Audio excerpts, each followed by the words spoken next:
Hey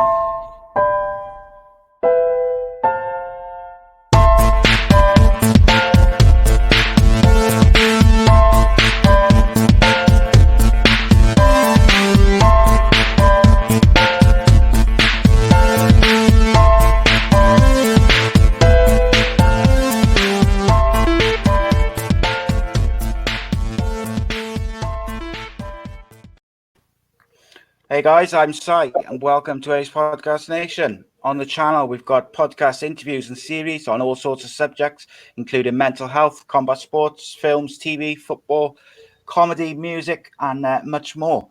Every Monday, we've got the Andy Campbell Championship Show, which is 7:30 live on Facebook, YouTube, Twitter, Twitch, pretty much everywhere. And at the moment, because there's no championship football, obviously myself and former Cardiff City and Middlesbrough striker Andy Campbell are just breaking down the football news of the week and some retro football as well, and doing a bit of quiz and a bit of this and a bit of that, answering the questions in the live chat. Every Wednesday, we've got our combat sports show, which is with former Cage Warriors champion Danny Batten. Every Friday, we have our live adult-only comedy where myself and stand-up comic Ballistic Barry Phillips break down the world in an X-rated and light-hearted way. And then every Sunday, we got brand new shows with brand new guests, whether it's our Unscripted Uncensored series, My Story series, or just general interviews or whatever we've got recorded. Today, we're going to talk a bit of everything, a bit of football, a bit of music, whatever comes up in conversation. But joining me today is a true legend. He is the lead singer of Liverpool-based group The Farm, as well as being a committee member with the Liverpool FC Supporters Union, the Spirit of Shankly. It is Mr. Peter Hooton. Welcome, my friend. How are you? Okay, yeah, doing fine, thanks. Yes, strange times, isn't it, at the moment? It's yeah, I mean, it's it's one of them, and you just got to put up with it, but I don't think it's, everyone's making out how bad it is, but it's not really that bad, is it? We're not getting bombed, are we? So, No, it's when you compare it to what, like our grandparents had to do when their grandparents had to do is, basically got to stay at home, spend time with your kids or whatever. And Netflix. Yeah, it's not like that bad, but it's going to be stir crazy, I think. But yeah, I think the great thing is the weather.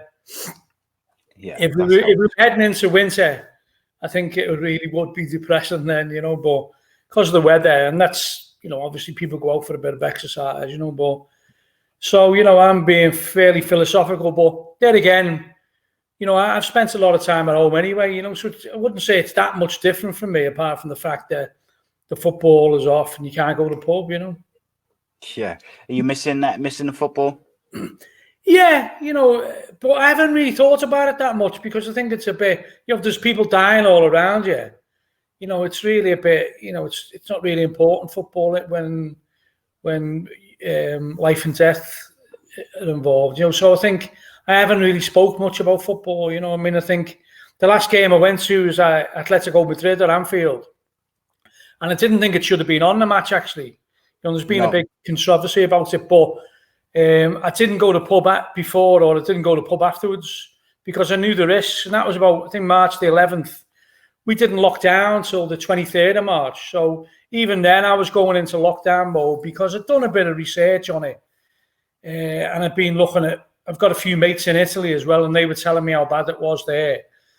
And they live near Turin, and they were sending me photographs of military vehicles taking the bodies to mortuaries, So I just thought to myself, this match shouldn't be going ahead, but I didn't want to be.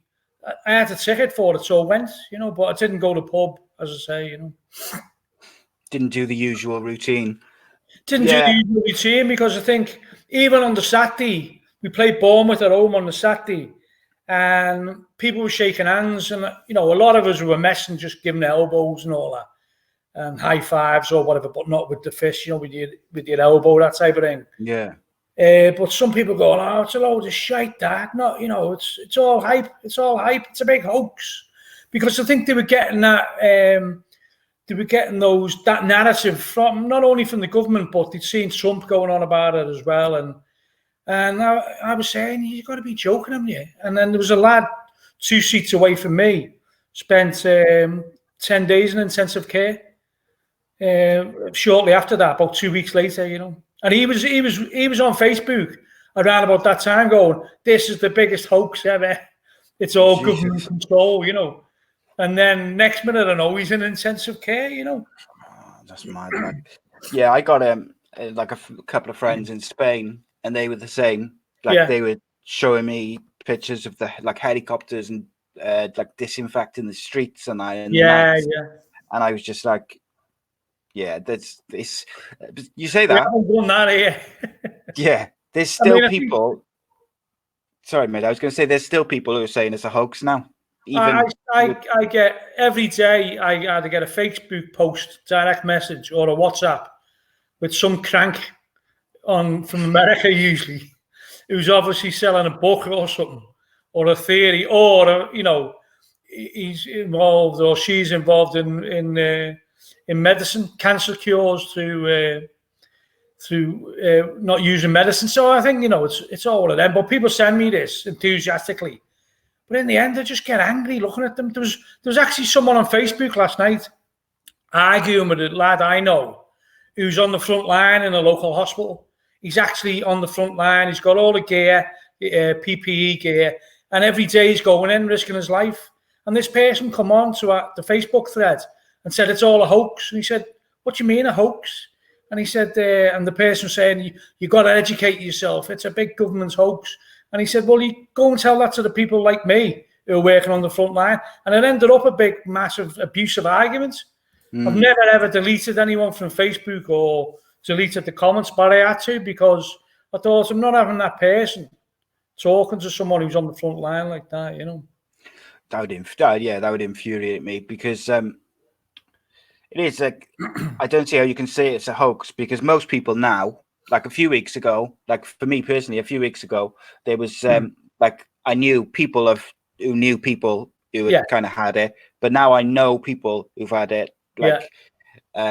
There's a boyfriend who's a Cardiff fan who was recently he was in a induced coma. He's thankfully he's out of the coma now and he's kind of in rehab and that. But that's really close to home because he works where I used to work. He works where my missus still works. And for people to say and don't get me wrong, I enjoy talking about conspiracy theories.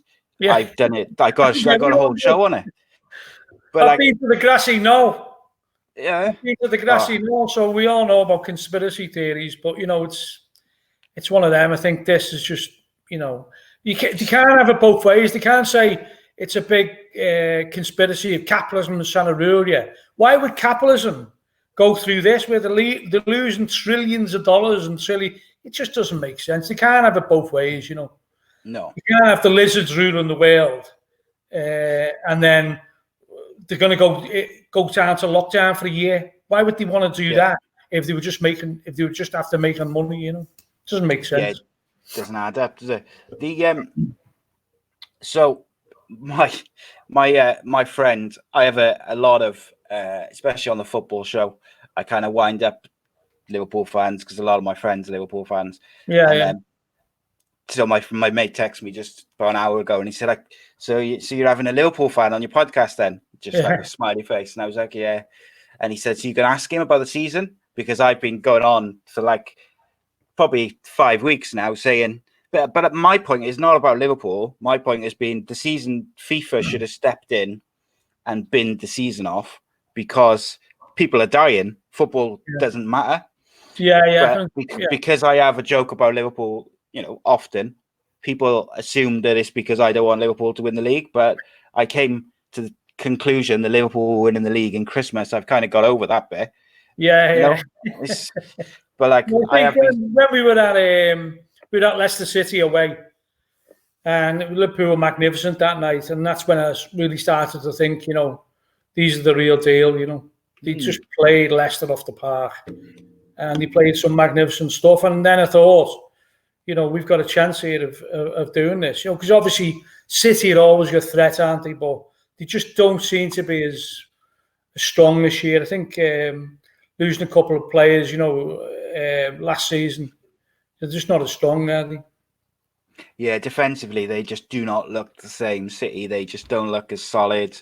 And they just, as a team, they don't look as cohesive as they have done for years and since Pep took over, really. But I don't care. When we win it, we can win it at Christmas for all I can say. I mean, we've only got two wins, haven't we? 2 games. I think I did a podcast March the 7th, it was.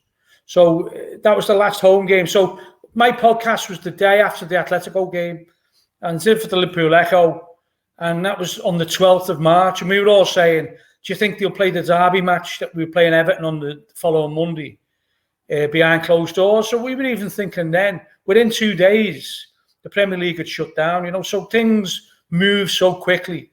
They move so quickly that no one could really keep up with it, I think, I was saying to other Liverpool fans, I can't see this happening, to my own family members. And they were going, oh, shut up, you're a pessimist. You're a pessimist. It's going, no, I can't see this happening for at least a few months, maybe 6 months, maybe September, I don't know. But, I think it's been proved right that, everything's shut down, isn't it? Now, I think there's so much money involved in the Premier League, and there's so many clubs reliant upon that TV money that they're going to play it no matter how, whether it's at Wembley behind closed doors. So they are going to actually, I think they will complete it, and they'll have the teams in isolation, won't they? And they'll have 3 or 4 games a day. And I think they'll need that come the summer, because it's rioting weather, isn't it? Oh, and I think the governments will be encouraging that, because just imagine now if the lockdown carries on, a lot of young people start getting frustrated, get onto the streets. Police will be trying to move them off the streets. You need the footballers as an agent of, this is a conspiracy theory, as an agent of social control. Yeah. As Bill Shankly always used to say, at least you've got them all in on a Saturday afternoon when we used to play on Saturday afternoons. The people are there on a Saturday afternoon, venting the frustrations, Yeah, and that people do, they get their aggression out, they get their frustration out on the Saturday, shouting at the football. My point has always been that I think there's got to be a cut-off point where you say, right, the season can't be completed, because otherwise you're having a knock-on for years to come. Yeah. And also you could end up with, because if you do the 2 seasons, but at the end of this season and then next season, then you got the Euros in the summer, then the next season. It's kind of like you could end up with this big long thing going on for years. Yeah, I can understand that. Yeah, and just play it at Sabutio then. Just have it at Sabutio then. Have a Sabutio tournament. Yeah, to play it. I think they will. I think they'll finish Premier League and possibly the Championship. I don't know about the other divisions, but I think they will finish it because of the money involved. And I think, looking at Sky and BT now have suspended payments.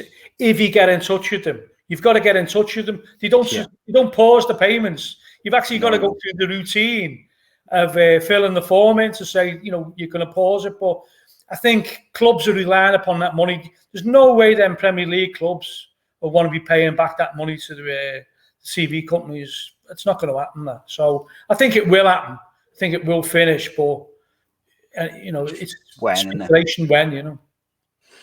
Yeah, it's a weird one. Because even now, when we talk about it, I feel almost like a bit wrong talking about I agree the season and that, because people are dying, so it's not important. But equally, well, let's not talk about it then. Yes, indeed. Let's talk about something. Something a bit more cheerful. So we had a couple of questions which we'll get to towards the end. But just before we go into that, I was wondering if you'd ask. I do this thing with my guests where I ask them kind of 10 quickfire questions, and they got basically just say the first thing which comes to mind when we ask the questions, if you don't mind. This sounds like a trick, this. No, it's nothing too complicated. Okay. So, quickfire questions. Messi or Ronaldo? Messi. Biggest pet peeve? Sorry? Biggest pet peeve or biggest irritation? The 5 o'clock press conferences during the lockdown. I like that one. Most painful feeling in the world? Toothache. It's got to be. Or not winning the league. Oasis or the Beatles? Oh, I'm insulted by that. There's only the Beatles, isn't it? I got a feeling me and you would disagree about that. I'm not a fan of the Beatles. But aren't you? We found one. Jesus, we found one. I'm actually the chair of the Beatles legacy group in Liverpool. Oh, is it? But I'm not, cool. I did sing Beatle Made Phony Made was Bitten the Dust by The Clash, I was, but in recent times, the Lord Mayor asked me to be the Beatles legacy group chair. So to look at the Beatles industry in Liverpool and how it can be improved and all that, Oh, that's quite cool, isn't it? Yeah, I get a lot of grief off my friends for that because, like, it's the sort of music that I should like, if you get what I mean. Like, I like all that sort of music, but I just not a fan. Like, other than a couple of songs. Liam or Noel? Liam, I think. Jamie Carragher or Alan Hansen? It's got to be Jamie Carragher. He doesn't play golf.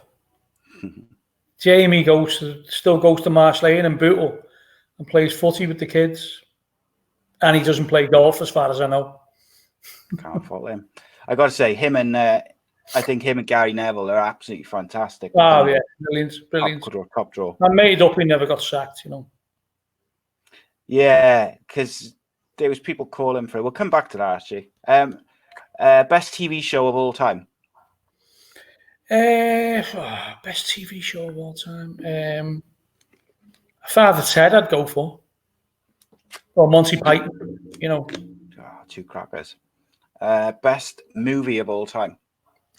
Once Upon a Time in America is my particular favourite, and it's got everything for me.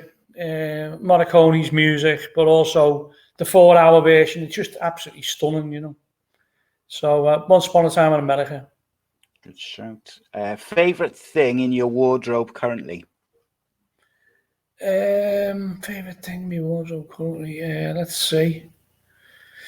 Probably an Owl Farm t-shirt from 30 years ago. Mm-hmm. The very fact that it hasn't disintegrated, Excellent. And lastly, most famous person in your phone contacts? Most famous person in your phone contacts? Probably Suggs from Madness. Probably. That's a good one. I think that's the best. I mean, is he? I'd say Jamie Carragher's more famous now, isn't he? But I think if you're looking at cultural icon, you'd probably say Suggs, wouldn't you? Yeah, absolutely. But just because he's not on the telly all the time, I think generally is probably more famous than Carragher. Would you say he is? Yeah, I think so. I think, like, if I asked my kids, they'd probably wouldn't know. Yeah, they wouldn't know who Suggs is. But people of a certain vintage. Yes, that's right. Yeah. People with good taste, I like to say.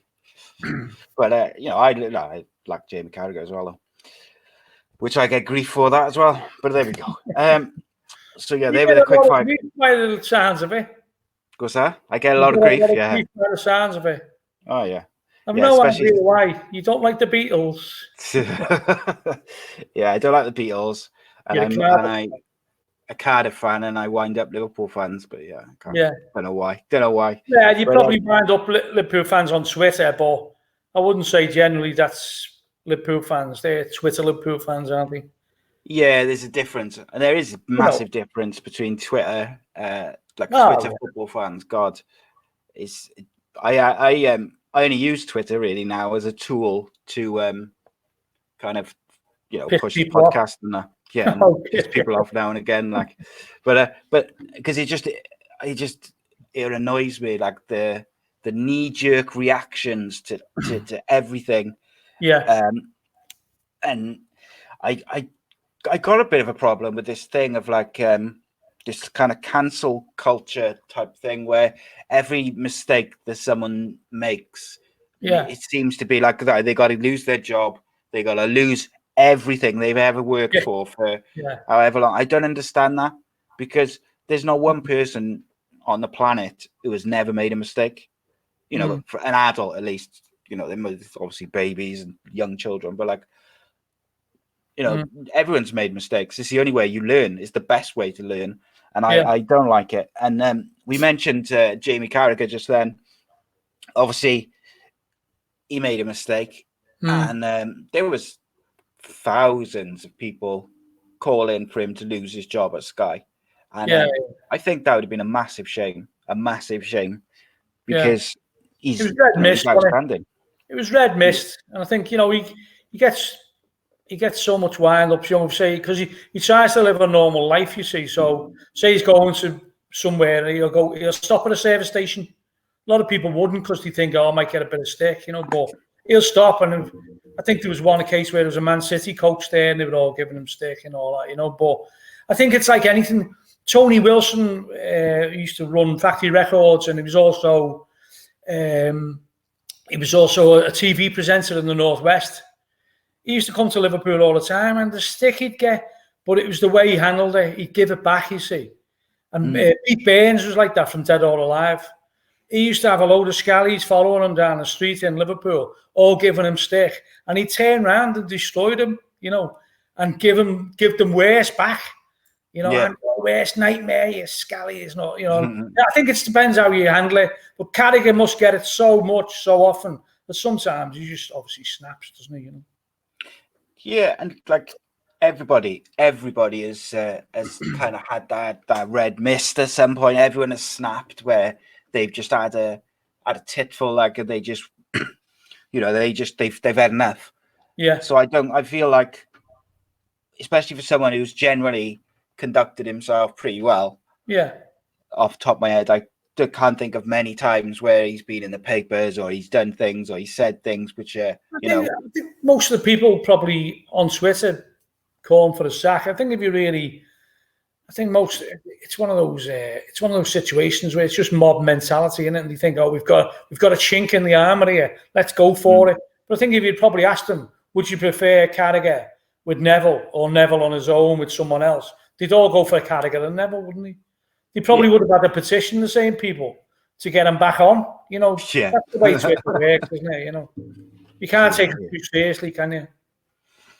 No, you cannot. In terms of pundits, I think those two are the best. I like Danny Higginbottom's very good as well. I don't know if you've seen much of him. And I like Roy Keane. I think Roy Keane's improved. Roy Keane, yeah. I think when he did one of the international tournaments a couple of years ago, and he was on ITV, he was I don't know what was going on. Like he was quite, like, you know, now he's quite cutting, but he's like in a bit of a jovial way.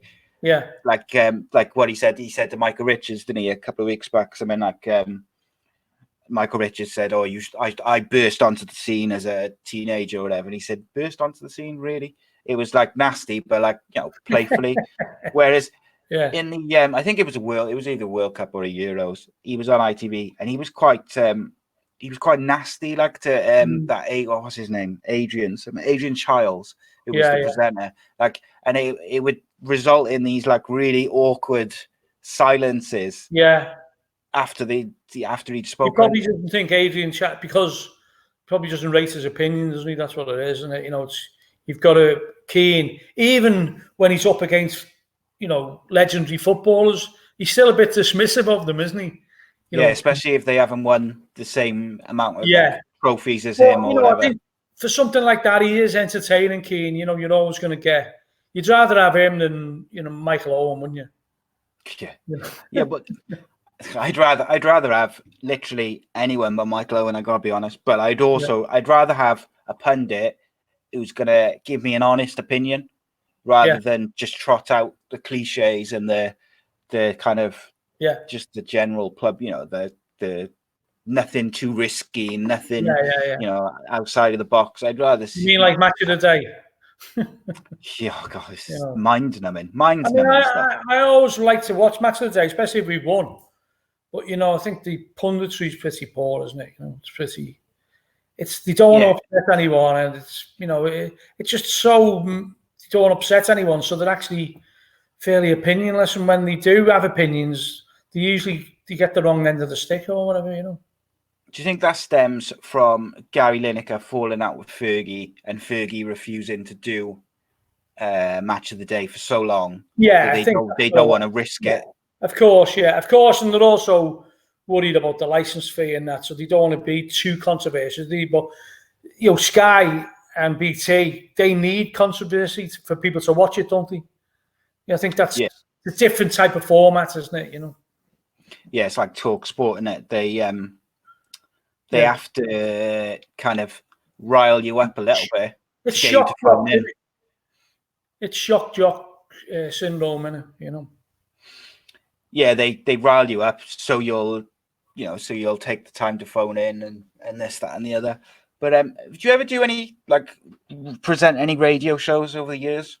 I've done a couple of radio shows for local radio, Merseyside, a few years ago, you know, but no, I like doing it. I like doing them because I could play all my favourite tracks, you know, and I could introduce tracks that I'd heard probably on John Peel to a different audience, you know. But I do podcasts every fortnight for the Liverpool Echo, but they're about football, you see. But in terms of music, no, as I say, I've done a few for the local radio station, but it's not really something. I haven't got someone like an agent or anything pushing me. I've never wanted to do that. I've never, you know, if people want me to, I'd be flattered if people ask me to do it, but I'm not going to push myself to do it, if you know what I mean, you know. Okay, so we had a couple of questions which were kind of about music, so I'll kind of slip them in by you. And they were all by my same guy, which is my mate, actually. He said, do you prefer Flowered Up or Northside? I'd go for Flowered Up myself, yeah. You know, even though I liked Northside, but Flowered Up, every time we went to London, Flowered Up were getting touted as the next big thing in London. And London wanted their own Happy Mondays, you know. They wanted someone who could represent that working class culture and dance culture. And when we met Flowered Up, they were unbelievable. They were absolutely fantastic lads, but you could see that they were heavily involved in drugs, you know, and, you know, not to the point where it was just a fashion thing. It was actually a lifestyle thing, you know.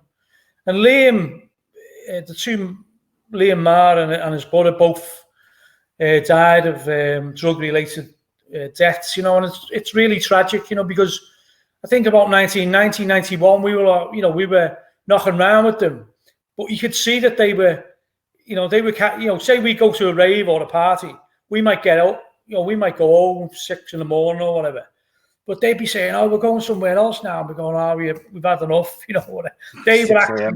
They were the real deal. They took more drugs than any group I've ever seen, you know, and that includes all the groups, you know, you'd want to list. And it was a bit, you know, you wanted to get hold of them and say, "Look, calm down a bit, lads. You know, I mean, you've got some talent here. You know, what you're doing is great. The songs are great. You know," but it never really happened for them. It never really happened for them. And, you know, obviously it was a big disappointment for them. But as characters, we warmed to them and they embraced us.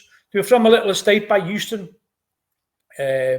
little mad estate there. And it was great, you know, because you wouldn't even know that estate existed, you know, and it was right near Euston. And Somers Town, I think it was called. And we went there a few times, and it was just, you know, they were obviously the people in the area were proud of them because they'd been on, you know, various TV shows, and they had that Barry Moon cult, didn't he, with the flower rounders, which reminded me of Peter Gabriel Genesis years, you know.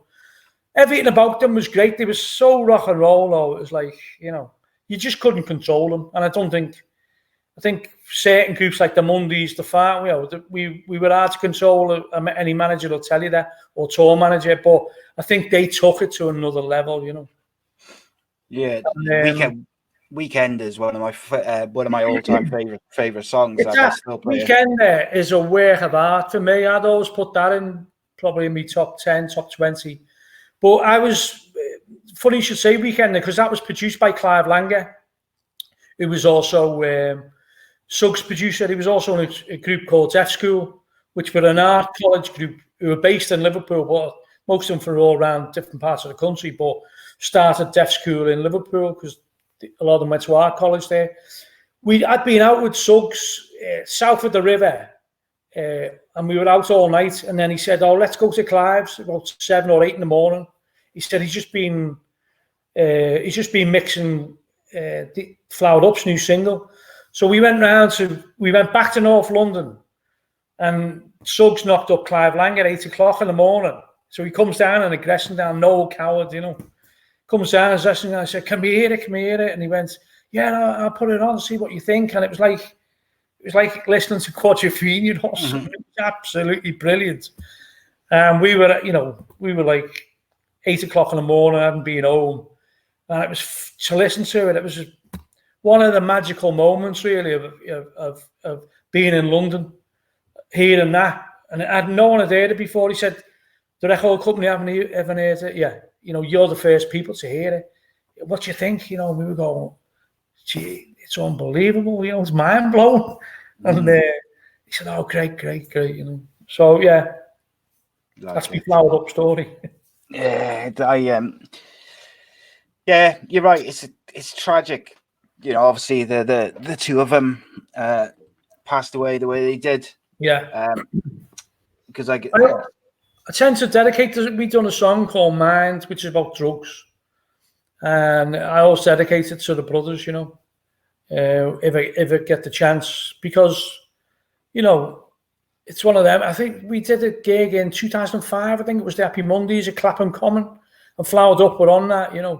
And Liam was there, and when he seen us and when we seen him, it was like long lost friend. It was brilliant. Just such a casualty of that whole scene. Yeah, I always ask this to anyone I interview from bands, particularly like people from kind of the era where like this kind of 80s, 90s, where you really sort of came into prominence, because the 90s and the early 2000s were pretty crazy for me, and I'm not in a band. I wasn't in a band, and I wasn't. Like, how wild were those times for you guys? In what respect, Just in like the partying, the fact that you'd like all together now is like I think ridiculous. Yeah, it was. We were always getting invited to parties, and the problem was going to too many.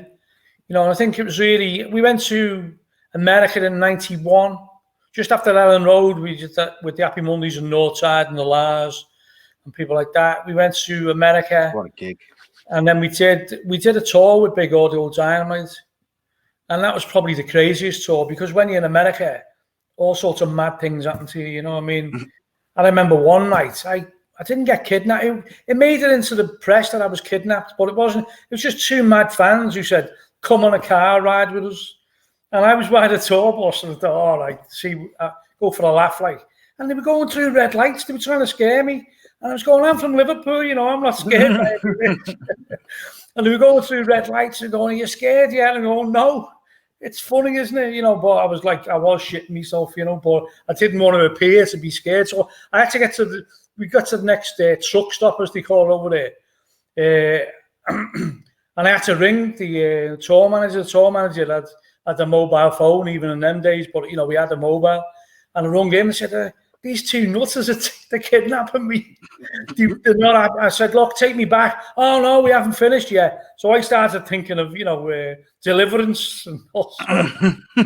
And so it was mad things like that, but also mad parties they went to. We did a massive party in Long Beach that was run by the rave scene at that time in Los Angeles and California was run by people from the UK. Yeah, it's that Sean Atwood. talks about that. You know, Sean Atwood, he's got a podcast, and he's from, I think, where's he from? Somewhere close to Liverpool. Sorry to interrupt you. But he does a podcast, and he basically was involved in some sort of drug scene out there at that time. And he used to, you know, he basically, I think, kind of like brought a UK type vibe to America, his local American scene. That's what happens. Sorry to interrupt you, mate. In this rave, in the rave in Long Beach, it was mainly British there, but it was Scousers and Manx were running it. They were running it, and they wanted us to play, so we played live. But the night before, we'd been in San Francisco, and Keith Mullen, our guitarist, had fell off a cliff in San Francisco where the outdoor swimming baths used to be. It's a tourist attraction now. A lot of people go there for for the views.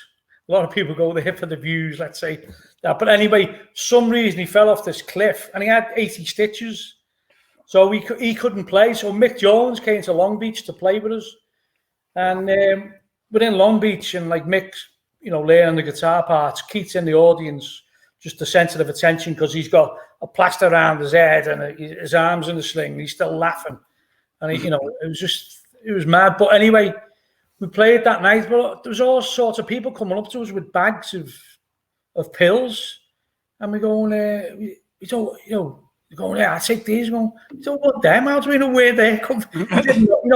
It was like one of them. It was just like it was expected to come up with a load of pills and go, hey, I'll have them off us. This is a present for you. No, you're thinking, wait there, I'm not taking anything. Did someone just randomly handed me? But that's the scene that was going on there, and it went on all night. It was in a big aircraft hangar, and it was a brilliant night. Mick Jones was brilliant. But on the way back, Mick was involved in a car crash on the way back to Los Angeles, and the car tipped over, and someone in the car broke the spine. But Mick walked out the car unscathed. And I would say to Keith, now you fucking nearly killed the fucking guitarist in the Clash, you bastard. Because if he hadn't been on that cliff and fell off the cliff, Mick would never have had to do, so it was one of them, yeah. There's all sorts of crazy things going on in America. And if you ever read, Kevin Sampson, our manager, wrote a book called Powder. And it's loosely based on the farm's antics in America. And I'd just say, it was a load of working class lads who were all of a sudden thrust into the limelight in America. And we were dead popular, and everyone wanted to know you. We actually got clapped in New York. It was a bit uncomfortable, really. Sire Records, Seymour Stein record company. And he'd signed the Ramones, Talking Heads, the Bunnymen, Madonna, and he'd signed the farm, and we got clapped in to the building by all the staff, and I'm going, what the fuck's going on here? And so everywhere we went, people were just throwing things at us, do you want this? Do you want that? We're taking us the best restaurant in Manhattan. It was a bit of a blur in the end, because there was so much happening. Sometimes you think, I'm going mad here. This has got to stop. I'm going mad. It couldn't have carried on. It went on like that for 18 months, 2 years. It couldn't have carried on, because I think we would have all been casualties by now. There's too much going on, and our tour manager ended up getting low alcohol beer because he was trying to keep the group sober going on stage. So I think we went on to Corona or Sol from. We'd had Peroni or Beck's, or he got us something that was a bit lower, but didn't seem to have the desired effect. People started drinking vodka and whiskey instead. And it's still a tradition to this day. Roy, the drummer, and Carl and Steve, the bass player and the guitarist, always have like half a pint of vodka before or it looks like half a pint to me. I could never have it because I just wouldn't remember the words, Jeez. Yeah, I can't drink vodka. Oh, it takes me back to my to New Year's Eve when I was about 19 and I was home by 7 o'clock. Too much vodka and Coke. But so just on the back of that, so the other day before the lockdown, I was in Subway, and someone recognized me from the podcast. Yeah. And I found it really uncomfortable. And I was, don't get me wrong, like, you know, I was really kind of, I think I was embarrassed, like, because I was like, yeah, and I just kind of, he just spoke to the lads and whatever. But I was so obviously, like, that's one person who's ever recognized me ever. Yeah. But for you guys, like, how did you find, or how do you find being like recognized in the streets and have strangers just kind of come up to you?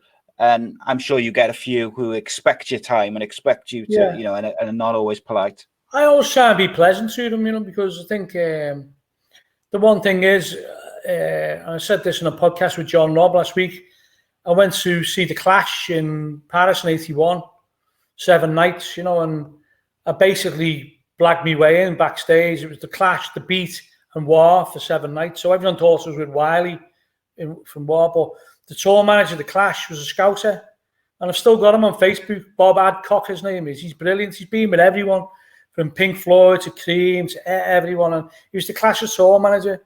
And I went down at soundcheck times thinking I was trying to blag a pass. And he was at the door, and I walked in. He said, "Oh, you with Wiley?" And I went, "No." I said, "Who are you?" And he said, "I'm the tour manager for The Clash." I said, "Who are you?" I said, "I'm just over here." Get in. He went, "You know, I'm from Liverpool." "Oh, so am I." Yeah. I said, "Who do you support?" "Liverpool." "So do I." "Do you want a pass for tonight?" And so I was in, you know. But wow. I was just kept, all week I was treated like I was one of the family. And they didn't know me.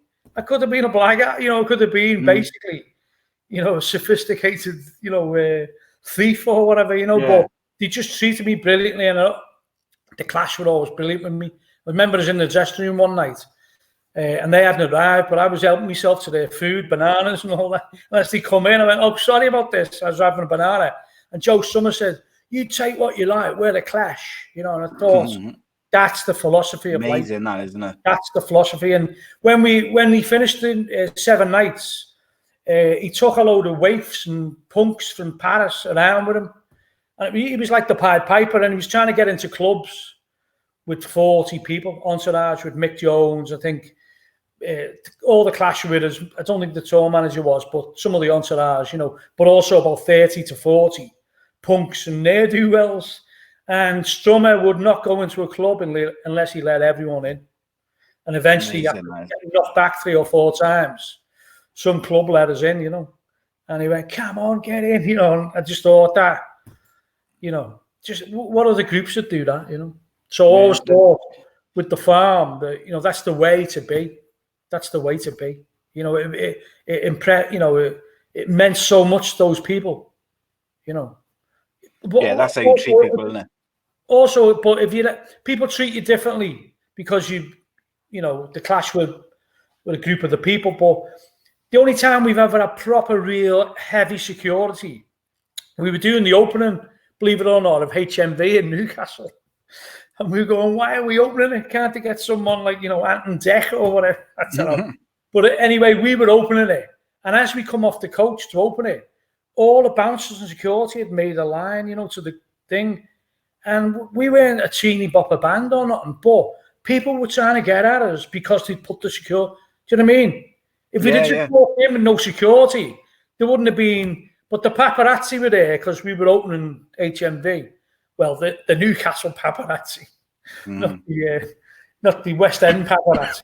So as we walked in, and people were trying to grab hold of it, and I realised then that this is what, you know, the superstars get all the time. It's because they're cut off from people that people actually want to, you know, try and get a piece of them, get hold of them. You know, and I think I've seen that with McCartney. McCartney comes to Liverpool quite a lot, but when he's in the building and he's surrounded by students, and, you know, obviously people are trying to get a word to him, but because he hasn't got security with him, everyone's fairly relaxed. Put security down, and everyone will be right onto him, you know. Yeah, that's interesting, isn't it? Because it's the psychology of the star. It is. Okay, just before we wrap up, because I don't want to go over the time I said. As much as I'm enjoying the chat, and it's going dark, as you can see. The sun's setting over the Irish Sea, so it's gone darker in the living room. Right, just a couple of questions which people sent in because I don't want they took the time to send them in. Okay, what we got? Jamesy asks, "What's your favorite pair of Adidas trainers?" I think he said to me initially, "What's his favorite pair of trainers?" But then he tweeted, "What's your favorite pair of Adidas trainers?" Well, I think it'd have to be Stan Smith. I mean, I know there's been all sorts of versions of Stan Smith, but that first early version of Stan Smith was the ultimate, the ultimate training shoe. And ironically, it hasn't got the 3 stripes on it, No. But for me, it's the perfect training shoe. And he wasn't a bad tennis player either. He had a very good serve, if I remember rightly. And it was also the first training shoe that was meant like it was almost like something you could wear to go out at night as well, and get into bars and clubs and all that, It's just a classic, perfect training shoe for me, Yeah, those and the I like them and the blue Adidas Gazelles as well. Yeah. Those are my favourites. There again, Stephen Kinnock did something today in Question Time in Parliament, and he had his laptop lent against what looked like a pair of Stan Smith, but not the green trim, the navy blue trim. Right, I might reserve judgments. I might change my mind now. He also says any new bands that you'd recommend. I absolutely love Blossoms at the moment. It's absolutely brilliant, and I think I first saw them really on Soccer AM, but now the lockdown, I walk the dog quite a bit, so go on long walks, and invariably it's the Stone Roses' first album or a bit of Clash, The Jam. But the Blossoms album, it really is pop perfection, and it's James Skelly from the Coral produced it. All right, okay, I didn't know that. And you can hear that Coral perfect crafted tunes, and it's fantastic. Yeah, there's also another band from Liverpool. There's a couple of bands from Liverpool. One's called Rats. They're pretty good. They sold out a big venue recently, 1,500, and they haven't had any success with in the charts or whatever. And then there's another group called Red Rum Club. They're very rock and roll, all dressed in black. So there's a few around, yeah. Yeah, I one of the new bands I like is have you heard of the Crooks? Yeah. They I really like some of their tunes. I've heard the name. I don't really know it. I haven't heard anything by them, but they got one tune called She Walks Alone. Chesterfield. Yeah. Called She Walks Alone, and it's like a proper kind of like Oasis-y, Britpop-y kind of like that melody, which just kind of catches you. By the way, do you like The Real People? No. I haven't heard a massive amount of them. Oasis, you probably know the story, but Chris and Tony from The Real People about 88 sounded very much like Oasis ended up sounding, not as heavy, more acoustic-y, but certainly, and they helped them out with the first album. All right, okay. Yeah,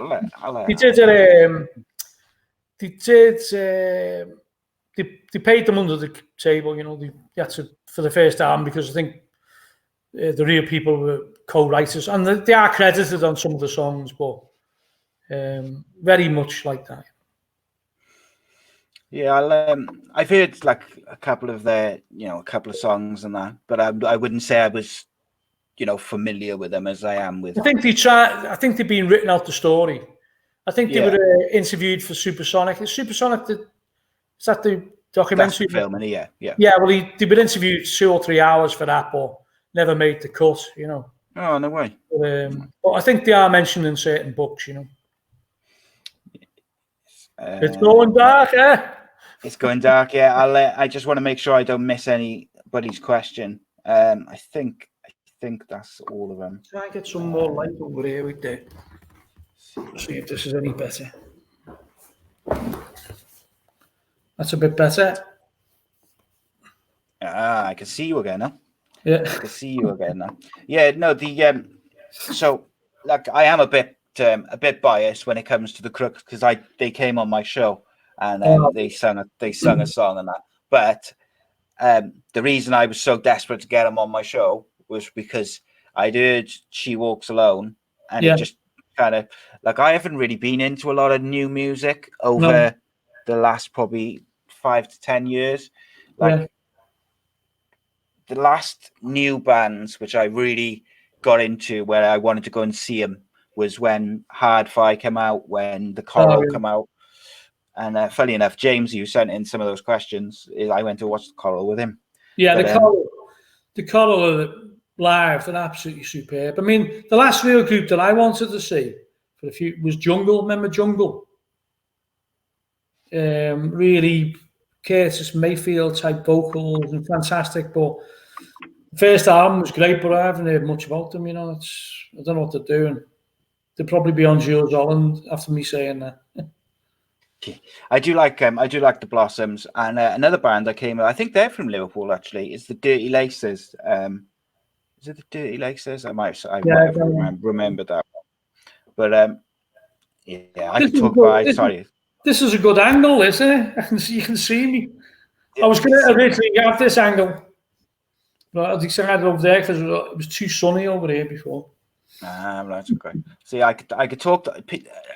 I could talk to you for another hour. I got to be honest, but we said 45 minutes, so I'm very aware of that. Go on for a few more minutes if you got a couple more questions. And to be honest, the questions which the people sent in, I've either asked or we've covered generally, and a couple of shit ones. So everyone listening, your questions are shite. He's just said it. The listener, he's just lost them. Here's one. What's your favourite clothes designer to wear in that? I'd say John Smedley. I've got a Smedley at the moment. I think since they branched out from just they're doing different ranges now. I think me kids bought me a Gucci top, which I rarely wear because I think when you wear it, you're like, I don't know, there's a straight. I said, I won't wear that. Why are you getting me that? And then I do actually like it because the collar is brilliant. Like, and I went to New York a couple of years ago and was in this bar, in a dive bar, proper dive bar, which had been recommended by a load of Scousers who lived over there.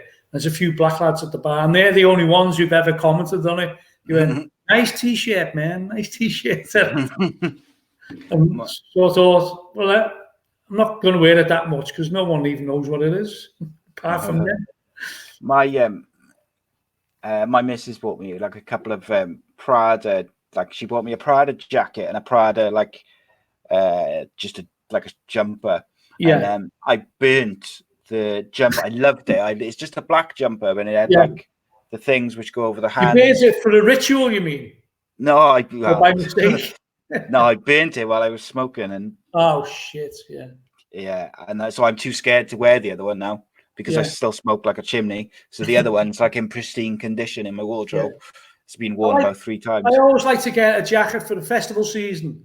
I always like to get it like either an anorak or a mach, and that's everything. But I haven't been able to this year because of lockdown. So all our festivals are cancelled, So festival in the garden. Yeah, it's just I have to wear it. With a pair of wellies in the garden. Yeah. So, that's one thing I did want to ask you about just briefly before we go. Obviously, the anniversary of the Hillsborough disaster has just passed. Yeah. And obviously, over the last 10 years or so, we've finally kind of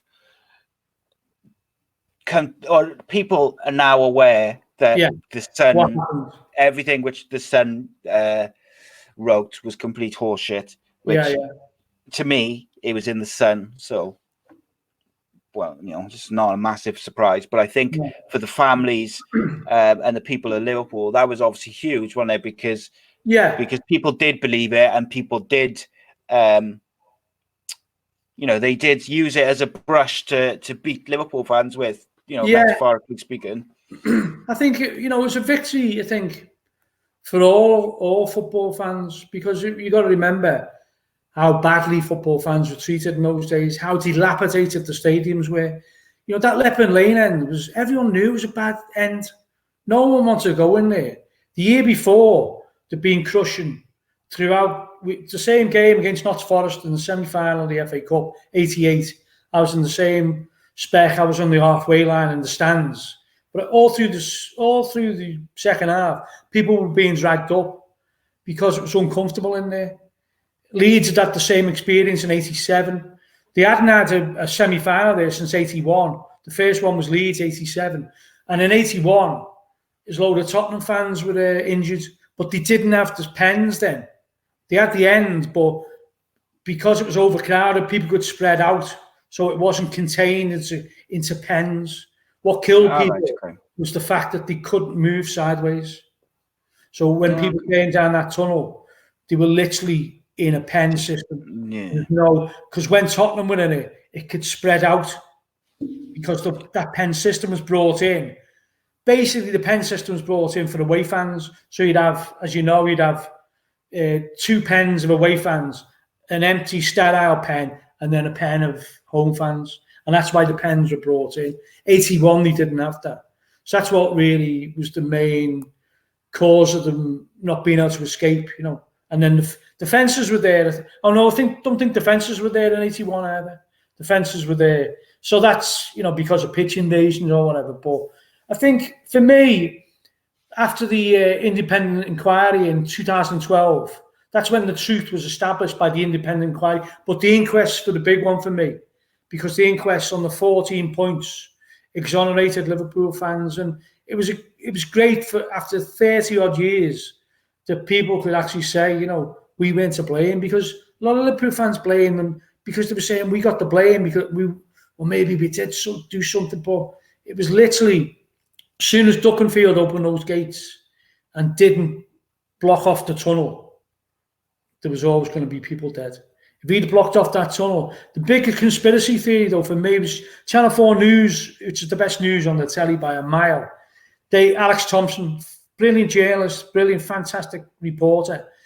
After the inquest, he went and interviewed one of the South Yorkshire police who was supposed to be doing the match with Brian Mole. He was in command of the match. And he did an interview on his bedside. He wasn't well at the time. Okay. And the interview is dynamite, because this chap, Bayfield, his name was, and he more or less says that Mole, who'd been put on gardening leave because of a prank in Hillsborough police station, that Douglas Hurd found out about and put him on gardening leave. Nothing to do with him. He was just because he was the senior commander in that station. He was put on gardening leave. And Duckenfield was fast-tracked because he was playing golf with the top brass. He was fast-tracked. And none of the South Yorkshire police in Hillsborough, Hamilton Road it was, the station, none of them wanted Duckenfield. And this Bayfield more or less says, he implies that they knew something bad was going to happen because they wanted to make sure Duckenfield never did another game and they get Brian Mole back. Now, that doesn't mean they wanted people to die. It just meant they let it happen. So it's such a fuck up that they'd never do another game. And on the day, and in part of his defence recently in Preston was he didn't get any help of people who had more experience. And in a way that rings true, because a lot of them fold their arms and go, you're a smart ass. You didn't want any advice off Brian Mole. You didn't want any advice off police who'd done matches before. That was his first match. And he was saying, I don't need any advice. You know, he was getting fast tracked to being superintendent, you know, and chief constable.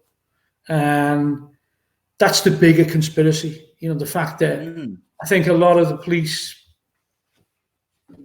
sat on their hands that day, you know. Yeah, just kind of weren't let it happen, because that was his defence. His defence was other people knew that the tunnel should have been blocked off. Why wasn't Duckenfield told by his? And they didn't tell him because they wanted him to fuck it up. Yeah. And I think I read somewhere, I can't remember where now, but that he didn't know, or he wasn't aware how run down the ground was, and all that sort of stuff. I was at the inquest, and he was getting cross-examined, and the cross-examination was absolutely brilliant. And he went to the ground at, say, 10 in the morning, and he stayed there till 12. And then he left with the chauffeur at Duckenfield. And for those 2 hours, he couldn't account for where he was. The chauffeur's dead now. And when he was asked back in 1990, when the original inquest, he couldn't recall where he went either. Duckenfield couldn't recall because he post-traumatic stress disorder, he said. But he left the ground between 12 and 2. And in the inquest, he was saying, don't you think you should have been familiarising yourself with the layout of the ground, where the cameras were, the tunnel, the system of being overcrowded, where to block the pens off and put people into the empty pens on either side? And he said, where were you for those 2 hours? I do not recall. Post-traumatic stress, I cannot recall. So nobody's ever come forward to establish where he went for those 2 hours. It's all in the court papers. Now, he either went for a liquid lunch or he was having an affair or something, Yeah, I hadn't heard that bit. That's a weird one. The inquest, it's not. It's it's out there, but he couldn't account, and because he said he had post-traumatic stress disorder, he couldn't remember. He couldn't remember meeting Margaret Thatcher the next day, as if Yeah, but the thing is, obviously, what did he do career-wise? From the kind of the day of Hillsborough to the time of the 2012. He's just been put on. He was put on full pension, basically. Pretty much straight away, was he? And sent out. He lives on the south coast somewhere, but put on full pension, and never. So to this day, 31 years after the biggest sporting disaster in the country, nobody's ever really been held to account. The truth's been established, and in a way, that's a form of justice. Of course, it is, but nobody's ever been held to account for their actions on the day, which is a bit of a disgrace, I think. Yeah, well, it's absolutely a disgrace. Final question, because I just saw it right at the bottom. Darker over here now. Yeah, it's going to be sat in the pitch black now. No, but this is the last question. How do you feel about Liverpool fans using Munich chants, Man United fans using chants relating to Hillsborough, other fans using similar sorts of chants? What does that get to you a bit? Yeah, of course. In terms of even before Hillsborough, I didn't involve myself in those type of chants because, I'm not going to chant about people dying at a sporting occasion. And it's as simple as that. Now, I know a lot of United fans sing it and Liverpool fans sing in retaliation now or whatever. But to me, it's just, there'll always be an element willing to do that. I'd always argue against that element. And even if it was Liverpool fans, even before Hillsborough, when we did the End magazine, have you ever heard people, we'd always try and say to me, hey lads, come on, the footballers died. Matt Busby nearly died. He was Liverpool's greatest ever captain up until the modern era. He played for Liverpool and his heart was, I always say this to United fans, Andy Mitten in particular, who does their fanzine, United We Stand. Matt Busby left his heart at Anfield. He wanted to be the Liverpool manager. Liverpool's board would not appoint him. So he got an offer from United. So he went over there. They would have appointed him as a coach, but he wanted to be the manager. Man United, before the war, he was a captain of Liverpool Football Club. After the war, that's when United moved in. Liverpool were offering him a coaching job, a backroom staff, but they weren't going to give him the manager's job. So United gazumped us, really. But looking back at it, if we'd have got Busby, we'd never have had Shankly, would we? Yeah.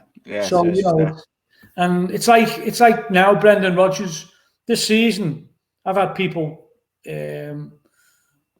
toasting the fact that we didn't win the league in 2013-14 under Brendan Rodgers because we would never have got Jurgen Klopp because if he'd have won the league 2013-14, which I thought we looked like we were going to, if we'd have won the league, then he wouldn't have been sacked the way he was. Yeah, of course. He would have been given a couple more seasons. It's like one of those sliding doors moments, isn't it, where you can go kind of two ways. It's all fate. Yeah, and the thing is, like you say, if he had won the league for Liverpool, but because Liverpool are one of these clubs which will give their managers time. Yeah. If he had won the Premier League for the first time in 20 odd years for Liverpool, he's historic forever. Yeah. They would never, they probably wouldn't be, even if he was struggling now, they'd probably be looking to sack him around now or like the last couple of years. Yeah. So he definitely would have stayed. He would have got another 2 or 3 seasons. Now, which ironically probably would have resulted in Klopp going to Man United. Well, possibly, but he said he had a meeting, didn't he, with Man United's chief executive? I've forgotten his name. What's his name? Woodward. Well, yeah, he had a meeting with him I think it was in America. And Woodward told him the dream. He said, "This is not like an ordinary club. This is like we're living the dream. It's the theatre of dreams." And he said it was like Disney. Yeah, Woodward fucked it up really, I think, because he sold him the Disney idea of Man United, not the working class Salford idea of Man United. It's not. Yeah. Well, judging by my Man United supporting friends, will tell me that that's probably not the only time that Ed Woodward has fucked them over in the last few years. Peter. Okay. Thank you so much. Thanks so much for joining me, mate. I really appreciate it. And I appreciate you giving me that extra 15-20 minutes as well. Okay. Let there be light. Let there be light, indeed. Tell the people where they can find you on social media, or if you got anything basically it's on Twitter is @thefarm_Peter, and Facebook I'm just Peter Hooton, but I'm not like it's just a personal one, that one. Yeah, right. Okay. So it's but @thefarm_Peter, and the farm's got their own accounts as well, which is just @thefarm_. As I discovered the other day when I tagged the wrong farm when I put that post up. Was it some hip hop band from New York? Yeah, he's mortified. There used to be a country and western band called the Farm Music, who were always getting tagged in as us. I don't think they're going anymore. They were like a country and western from the deep south. All right. Cool. Right. Yeah. Cool. Thanks, Peter. Yeah, I enjoyed that, mate, a lot. Okay. Thanks for watching and listening, guys, and we'll see you next time. Okay. See you now. Cheers.